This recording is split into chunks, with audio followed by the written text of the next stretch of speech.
to a deluxe of a special edition of Beautiful People. I am your creator, host, and executive producer, Onyebuchi Maria Atwati, and you get to call me O Maria. In today's conversation, I had a chance to speak with, over a WhatsApp phone call, a very special WhatsApp phone call, the writer and director of the latest film, Sarah's Oil. Sarah's Oil depicts the true story of America's youngest Black female millionaire, Sarah Rector. In my conversation with Cyrus, we delve into several details. We go into the initial reaction his loved ones had to him doing the extensive research and completing the incomplete alphabet of Sarah's life. We also go over, is Sarah Rector a prophet in disguise? What was the spirit within her that influenced Bert Smith, who plays the wildcatter in the film? This and so much more we go over. So without further ado, let us meet Cyrus Nowrasteh in my conversation with him. Let's do it.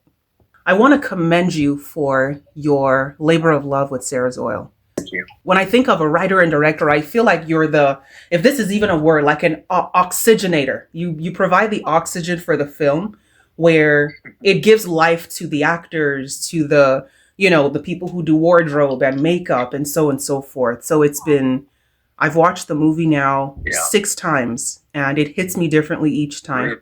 Really? Yeah. Oh, that's amazing. Yes, it truly does. What would you say, from all the work you did in discovering Sarah Rector and the research and the study and what would you say what was the initial reaction of loved ones throughout the process of researching and writing? What was the initial response? Were people like, well, this is so long ago? What was that like? Well, as far as loved ones are concerned, I wrote the script with my wife, so she was all in. We did the research early on. Really what you hear, when you hear skepticism, it's more about the reality of getting the movie made from people that I know in my circle. And they all said, well, this is a tough one. It's period.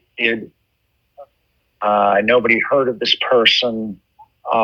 Yes, it's an amazing story, but I don't know if anyone's going to finance it. I don't know if you can get it made, but honestly, you can say that about any movie or any idea, because the movie business is a long shot gamble from any perspective. For us, the thing that shocked me the most is, why hasn't anyone told this story before on the big screen? And I thought to myself, surely others have come across it, which I still believe they have. Yes. I think they backtracked from it, and because I almost did. When you realize how hard it is to discover just more facts and details. Yes. People don't realize this, but movies, especially if you're doing a biographical film or a historical film or a docudrama, you need the details. Yes. We didn't have them here.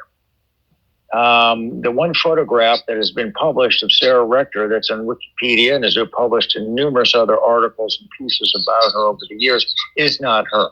Oh, really? Her family will testify to that. What happened was, when the Sarah's Oil or Sarah Rector story broke in the early 1900s, yellow journalism was in fashion. And what that phrase means is newspapers were now getting sent, across the country through the wires. Communications was bursting. This is the Industrial Revolution, the early 1900s.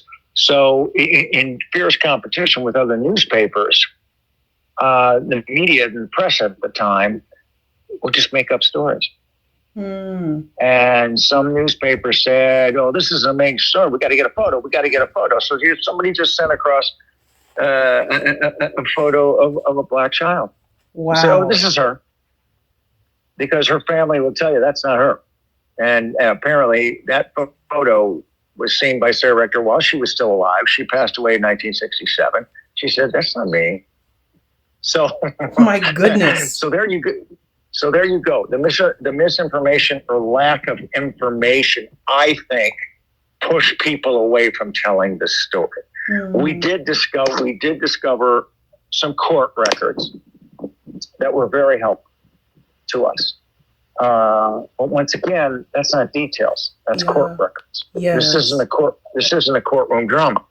So we said, well, we know. Let's say we've got the alphabet of events in Sarah Rector's life. We know A, we know G, we know N, we know S, and we know Z.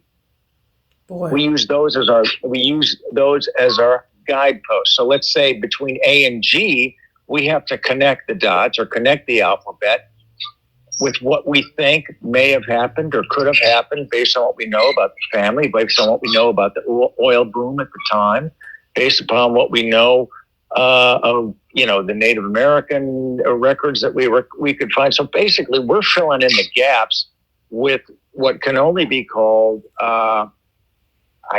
conjecture. Yeah. We're doing our best. And I think, look, I said, Betsy and I said to each other, it's like, we are guessing here, but then again, this is lost history. Yeah, it's all you can do. So much of Black history in this country is lost. Yes.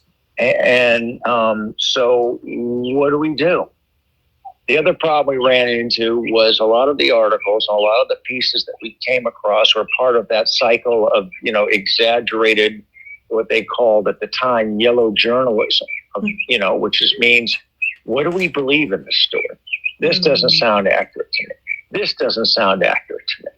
It just sounds like somebody made this up, just like they made up that photograph. So the only book or source material, you could say, that had, we thought, a fair sort of accounting of what facts existed was a book by Tanya Bolden, who's a Black woman out of New York City, historian, author. And guess what the title of her book is? Searching. Her book, yeah, exactly. Searching for Sarah Rector. So, because that's all we can do at this point, is try to find out what little bits and scraps of information we can and go from there. I felt the story was too important to just abandon it because, we don't know enough. And I said, we're writers. We have done true stories before. Yes. I've done miniseries. I've done, docudramas. And so has Betsy. And so we just said, heck with it. This is what we do. We'll fill it in the best we can. Yes. And I have to say, the most gratifying part of this entire experience was when the family saw the movie. They said, "That's her. That's the way it was." And this is coming from at least 4 people who I think they were all her nieces who knew her. Who, in their early, in their childhood or teenage years knew Aunt Sarah, So, wow. Okay, you couldn't ask for better than that. Absolutely. And I also feel that it's just, some stories are too important to just set aside. Absolutely. Yeah. It's almost like it would do it an injustice to not tell the story, even if the letters between A and G are missing. You know? Yeah. And then what I also felt that, look, I worked from the beginning with Derek Williams on this. Derek is an African-American producer and friend. And I said, Derek, I'm not African-American. I may be brown, but I'm not Black. And he said, no, but you're a talented filmmaker. Yes. And he said, I will help you. We'll help you the best we can. And you just got to tell the best story you can tell. And we'll be right beside you. And, Russell Wilson became involved, Ciara, And they really helped drive it in a lot of ways, in terms of, commenting on the script and talking about casting and talking about who we need. And Sonequa and Kendrick Green came in. They were amazing. And Naya, Desir Johnson, who I think is a real find, Yes, was amazing to work with. And just, I felt like everybody sort of gelled together, and it wasn't black, brown, white, or Asian amongst us. We were all unified in the Sarah Rector journey. Mm. She brought you all together seamlessly. Yeah, she sure did. And it's not easy getting a movie made these days, and especially a period piece, because Yes. that adds significant cost. And movies are expensive. Movies are risky. Movies are, a real gamble. Movies are like, trying to drill for oil. Literally. So Yes. most of the time you're going to come up empty. You're going to fail. Yeah, And you're not even, to me, a victory is getting the movie made, first of all. that is true. Like that is success in and of itself. Yeah. And, look, the projections, ultimately, this is an Amazon MGM movie. And it's an Amazon MGM, just like Netflix, just like a lot of the streamers. They won't release most of their movies in theaters. But the ones they value and think are special, they'll release in theaters basically to build awareness for when it becomes available on their streamer. Mm. And we feel very fortunate that they decided, okay, we're going to bring this out in the theaters. We're going to market it. We're going to push it. And then I think around Christmas, New Year's, we're coming out on Amazon Prime. But right now it's playing in, I think, over 2,000 screens in the United States. And so far, based on the latest internals we've heard, I think they're doing about 50% better than they expected. Wow. So, and that helps word of mouth, and of course builds awareness. And then when it comes on the streamer, everybody's watching it and has heard of it and said, "Hey, I heard good things about that." Yes. People outside the United States who couldn't otherwise watch it because they're not within those, 2,000 theater radius geographically. Well, yes, but also even people in the United States who are on Amazon, who have Amazon, and can watch it on Amazon. Yes. So because after the 6 weeks or whatever from the date of release in theaters, it then becomes available on Amazon. Mm-hmm. So people can watch it in their home. And I love that they're bringing it out on Amazon around Christmas and New Year's, because then people can watch it in their home as a family. Yes. It's the perfect time of year to have it on Prime Video. I think it's a very strategic, wisely strategic move. For sure. Yeah, no, I so far I'm very impressed by the way they push the movie. I'm currently in South America because I'm making a movie down here. So I missed the premieres, I missed the media days, I missed all of the promotion because I'm down here making another movie, which it doesn't happen that often where you get two movies back to back like that. So I had to take advantage of it.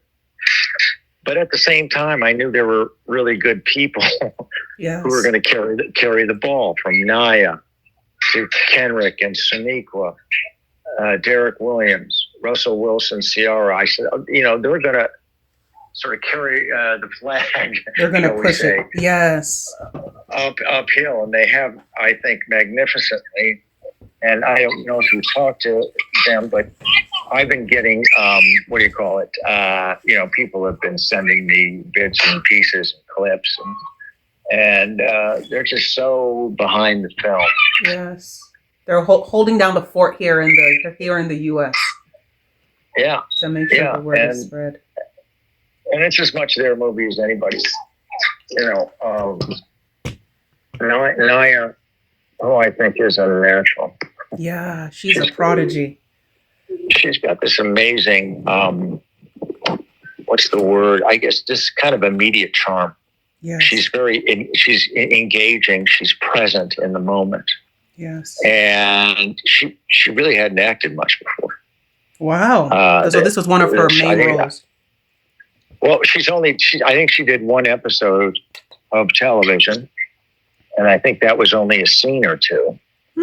And I think she'd done a short film. That's it. This is her first, real prolonged acting experience. That's impressive. Yeah, no, it's very impressive. I mean, look, we auditioned and looked at, gosh, I'd say over 500 young girls. Wow. And, 500. Yeah, and the casting director, Winsome Sinclair, out of Atlanta, called me and said, "I think I've seen an extraordinary girl. You should look at her audition right away." So what they do is they send you a link. So I looked at her link and I said, "Yes, Winsome, she's extraordinary. I have to see her in person."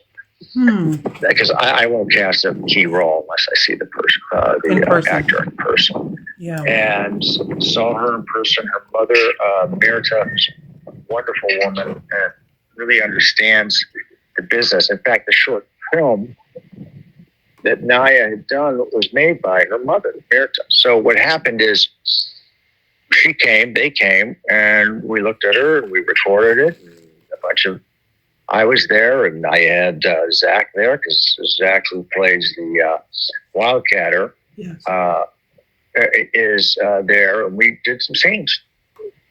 And I think we walked away from that, all of us, agreeing that we had found our Sarah. You found Sarah. Wow. Amidst the hundreds of others who likely had more experience, Yeah, absolutely. There were some girls that had a lot of experience. Yes. But there's something about performance that you can't learn or be schooled to have. And that is the light within. Yes. Within. And that's what Naya has. Yes. There's an internal spirit. I saw it on the red carpet and even at the press junkets in Kansas City after she had left the press junket to take a break. And I could just tell there's this internal, like a self-governance, like a self-assuredness, like I'm meant to be in this room. I know who I am. Even at a young age, it's really impressive. Oh, yeah. And really she has it. And, I've worked with children before, and it's very hard. You can teach them to hit their marks. You can teach them the lines, but you can't give them that inner spirit that glows on screen. The camera finds it. Yes. It's like it captures it. And I feel like when people see or hear of Sarah's Oil, or people who might describe it in a sentence, they'll likely say, oh, it's a movie about, a girl who becomes a millionaire or the first millionaire. And I feel people might see or think of, oh, this is a pursuit of material wealth. And, she becomes this, rich woman and hanging out with these high profile individuals. In you and in the writings with you and Betsy, how did you ensure that the film's focus remained on Sarah's internal strength and courage rather than it being just a spectacle of wealth becoming the story? How did you balance that, the interior spirit with the exterior acquisition of wealth? We knew the family was faith driven, and this is where the faith aspect comes into the movie. We're just depicting the family from what we knew. We knew it was a faith-driven family, even based on the courtroom.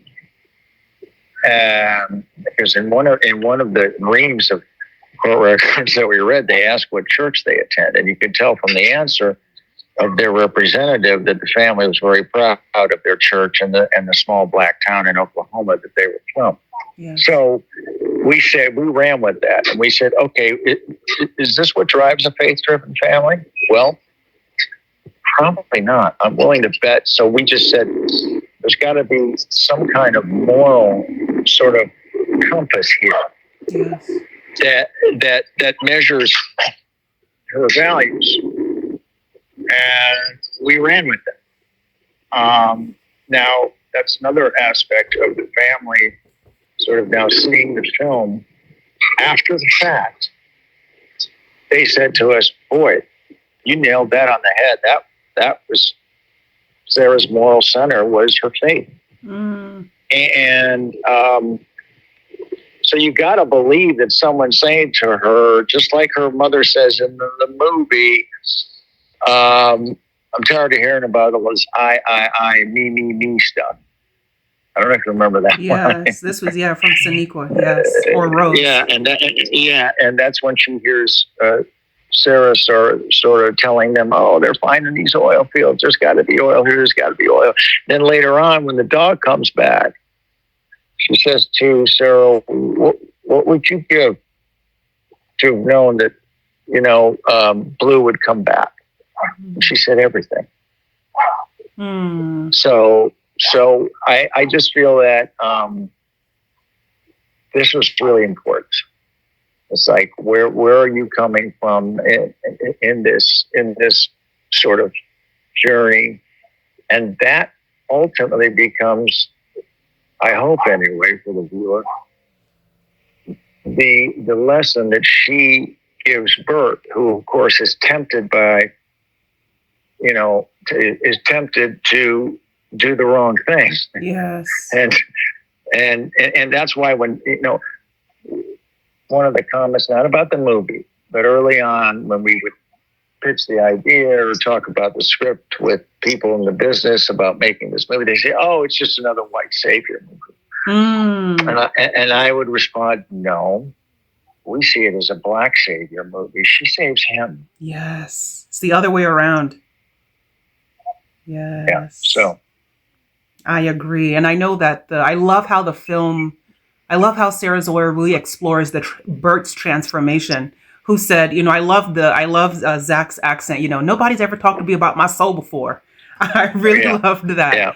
And what would you say was Sarah's, or Naya, but Sarah's unique gift that really allowed her to pierce through the greed of people like Bert and bring him face to face with the cost of his soul? Would you say she's a prophet in disguise? What was in her that made Bert know that she cared about his soul? No, I think the prophet in disguise. I think she was raised properly. I think she has an inner wisdom, which is aligned with her faith. I think she's clearly wise beyond her years. She's a brilliant child. Yes. And not a brilliant child in the sense that, like these kids who are little mathematicians or chess players. I'm talking about brilliant in terms of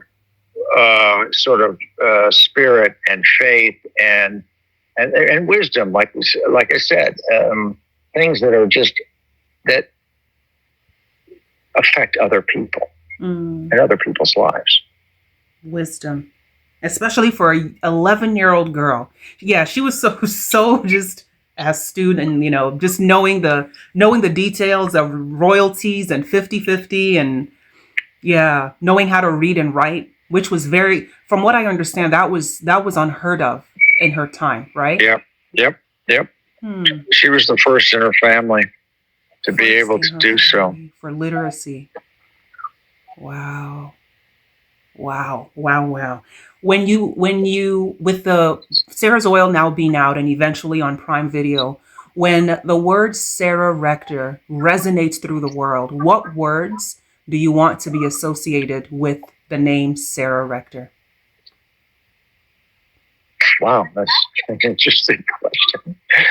Look, I think a lot of things we've been talking about just now, that yes, she went on a journey and she was successful and she was tenacious and, she was, not to be denied, but at the same time, she kept her head on straight and she knew what was her value in life. She knew what was her value. I love that. And also what matters, what matters to us. And, for an 11-year-old girl to win this battle in 1913, Jim Crow America, You talk about a David and Goliath story. That's it. Yes. Spot on. Yeah. With her being so little and the tycoons being older and experienced and seemingly gonna triumph over her, Yeah. I never thought of it that way, but it's, when I think of David and Goliath, I'm like, yep, that's Sarah against everybody else. Yes, there's no reason or logic that she would triumph, that says that she would triumph. Mm-hmm. I mean, Bert basically says it when he and Mace are having that argument. Yes. Like, do you think they're going to let this little girl have this field or something? He's, I'm just paraphrasing here. Yes. He goes, and he says to Mace, what world are you living in? In other words, she doesn't have a chance. So we might as well grab what we can and get on with it. I think that's one of the most important scenes in the film. Yes, I was going to even ask you your favorite scene. That would be your favorite, you would say? I wouldn't say it's my favorite, but it's one of my favorites. Yeah. And I would say that, and then the rejoinder from Mace, which is because Bert says, oh, I'll help her out afterwards, okay? And then Mace says, oh, yeah, you and your Texas handshake. You and your Texas handshake, yeah. Yeah. In other words, he's just mocking him for, the big handshake deals he made. And look, here he is scheming. Basically, however he justifies it, he's scheming to rip her off. Yes. Like those widows. Yeah. We see how he operates. Yeah. But as far as my favorite scenes in the film, I've got a bunch. I love the scene where her mom is told, Rose has told her, her brother asked, where'd Blue go? And Mama says, off somewhere to die. And what's the next scene after that? Sarah's out on the road looking for her dog. And that tells us, well, I guess she doesn't buy it, or she's tenacious, or she doesn't care. She wants proof for herself. She's out. She's looking for the dog. She finds a little rope collar. It's got blood and hair on it. She keeps walking, and she walks right into a oil can. And that's where she recognizes Bert from when he got her the glass of lemonade in the cafe. And that whole little journey and the reunion, for lack of a better word, with Bert there, where they now become allied, is one of my favorite bits in the movie. And little does he know what's coming next for his own transformation. Yeah, and it shows her courage. Yes. Here she is. She's out by herself looking for her dog.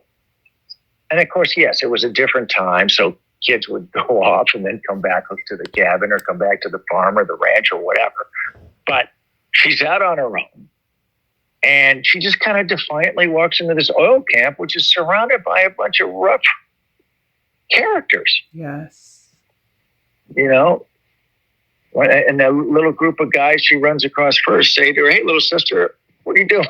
What are you doing here? Run along. Yeah. And it's a, and then she just keeps going defiantly. And then, wow. And she says in the voiceover, it was like that Blue led me to that oil camp just like a rabbit to a hole, it's just like to a rabbit hole, in other words, this is a kind of preordained, or it was fate. Yes. Yes. Faith can move mountains. Yeah. And have the, a theme or phrasing that's been resonating in my head has just been the soul in the oil, the soul within the oil.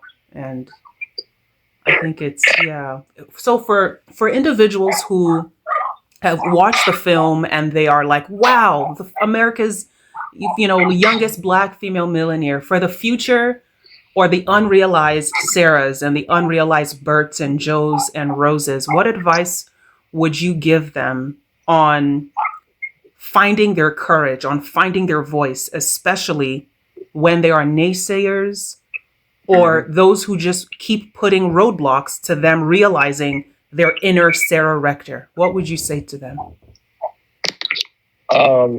Just trudge onward. Trust yourself and don't get caught up in the negativity of the world and those around you and the obstacles before you. I think sometimes all of us, we get caught up in, oh, that person or that thing or that whatever or that law or that attitude is, and we latch onto it and say, well, I'm not going to be able to get past that. And I think we can't belabor the obstacles. I think we just got to trudge forward. Onwards, yes. Doing it in spite of it. Yeah, and just keep going, And I think that since Sarah's clearly her character in the movie embodies that. Yes. She just keeps going. She just has the spirit. I mean, even these guys are shamed by her. Yes.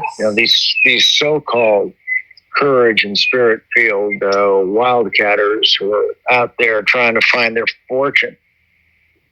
And they realize, oh man, it's like at one point she goes, no wonder you guys never did anything. You give up so easy. Yeah, I love that. I love that scene so much. And that kind of shook them up. I noticed in their facial expressions, they're like, oh, oops. Man, I guess she kind of has a point. Yeah. This is beautiful. I'm so glad that I got to, enter into your brain a little bit from the viewpoint of the one who brought this story to life. I really believe. Thank you. Yeah, my pleasure. If you imagine, I'm just going to set a scene. Let's say it's the final moments of your life and your autobiography is brought to you. What would you want it to be titled? And on the back cover, what do you want the summary to be of your autobiography? Oh boy, I haven't thought of that, but I would hope to believe and to think that some of the themes and ideas that are present in Sarah's Oil and in some of the other movies that I've done, that my own life journey embodies some of those same virtues. That would be more than I could ask for. I love it, for your body of work to mirror the life that you have lived. Yeah, because the themes and the values that the work represents. Yes. One thing I realized, somebody pointed this out to me because my mother passed away recently. I'm sorry for they said to me, oh, thank you. They said to me, she was 95. She had an incredible life. They said to me that, you realize that you've made a lot of women's films. And it's really, it sounds absurd, but it shocked me. I made a movie. The Stoning of Soraya M. The Stoning of Soraya M, another movie I'm very proud of, which is, takes us into the darkness of the world, but also puts us together with a young woman's spirit. Yes. This is more the lighter tone, going into the light version of the same themes and ideas in with Sarah's Oil. Yes. And I realized that just about all my movies, including The Young Messiah, I have very strong women. So, and it's kind of not conscious. I think it's because I've had strong women in my life. It just comes out sort of naturally from the women in your life. Yeah. And so it's not a surprise to me that women are strong, that women are wise, that women can be independent, that women have dreams and they have goals that they strive for just like anyone else. Yes. And I believe that same spirit is then trickled into the story in Sarah's Oil. Yeah, absolutely. Yeah, it's not a coincidence. Not a coincidence at all. Well, Cyrus, it's been such an honor to speak with you. Oh, thank you. It's been great. I really appreciate it. Yes, my pleasure. And thank you for, embracing this film. I really appreciate it and spreading the word. I appreciate your spreading the word. My pleasure. My pleasure. This is probably the most exciting release that I eagerly want the world to not just watch, but to savor and to walk away with, knowing that, they may not be the age of Sarah when these things happened, or be the same ethnicity as her, but they can do what they have been called to do. And I believe that you do such a marvelous job. And so I'm glad the film is out. I'm glad that it will be on Prime Video. So this is such a win. So congratulations. And I'm sure that we'll be in touch, especially with what you're working on right now in South America. Thank you. Yes, anytime. I appreciate it.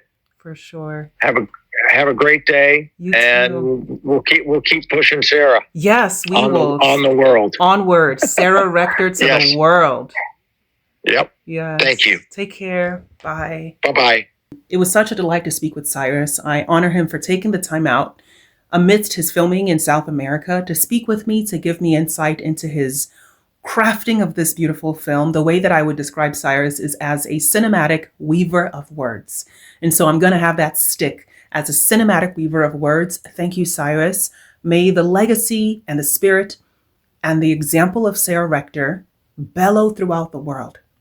Sarah Rector's story in Sarah's Oil is now in theaters. Go watch it. Go watch it. Go watch it in the United States. Outside the United States and beyond, stay tuned for when it comes out on Prime Video. Sarah Rector to the world. I remain yours truly, Onyebuchi Maria Atlatsi. You get to call me O Maria. Thank you for tuning in to Beautiful People. And remember always that you are good, you are lovable, and you are enough. Until next time, God bless.